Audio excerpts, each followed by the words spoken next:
Hi, my name's Mike Clayton. I'm the technical lead for working at height for Arco Professional Safety Services. How long have you worked here?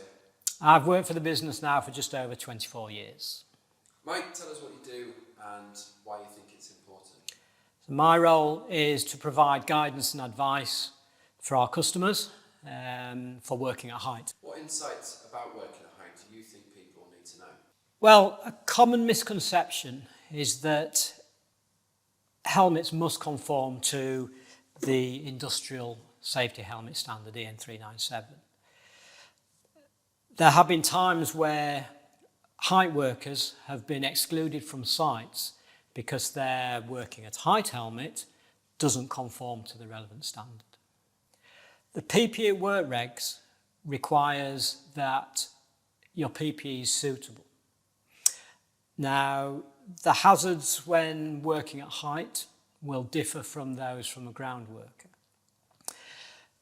Yes, the helmet must conform to the legal requirements, the CE marking, the UK CA marking, but the employer has a duty to ensure and assess the PPE to make sure it's fit for purpose and fit for the risks associated with their work.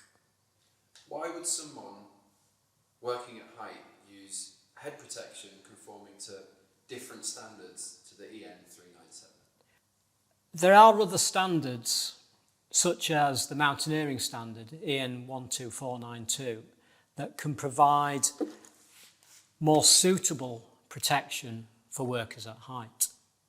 Well, what's the difference then between EN 397 and that EN 12492 you have on the table? If we look at the industrial head protection, so the tests, the crown impact test is for dropped objects. Whereas when we're working at height, a greater risk is in a fall, a swing, and so a side impact. The mountaineering standard not only tests for the crown impact, but it also tests multiple side impacts as well. Are there any other features of working at height helmet? If we look at industrial head protection, they have a large peak to deflect dropped objects. Whereas if I'm a problem with the large peak, it will also obscure your view if you're looking up. So which is the greater risk when you're working at height? A risk when falling from one level to another, that we're going to get multiple side impacts. So under 397, the chin strap is designed to break at 250 newtons. Whereas if we look at the mountaineering standard, these chin straps are designed to break up to 500 newtons. So in a multiple impacts and hitting through steelwork, this helmet is more likely to stay on the worker's head and offer them that protection. Okay, so given these benefits and features then of those style working at height helmets, have you seen a change in use or a greater use for those in general? Yes, if we look at one example being highway workers.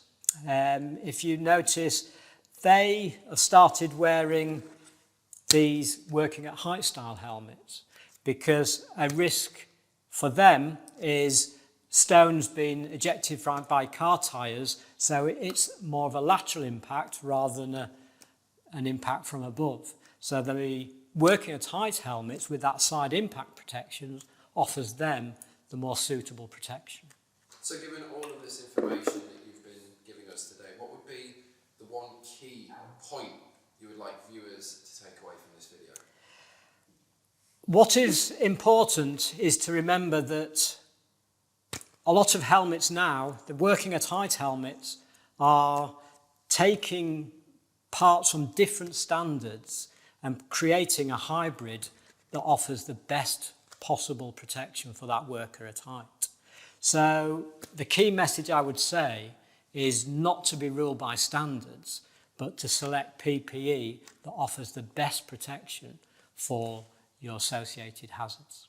Great. Mike Clayton, thank you for joining us today and thank you for providing us with your expertise.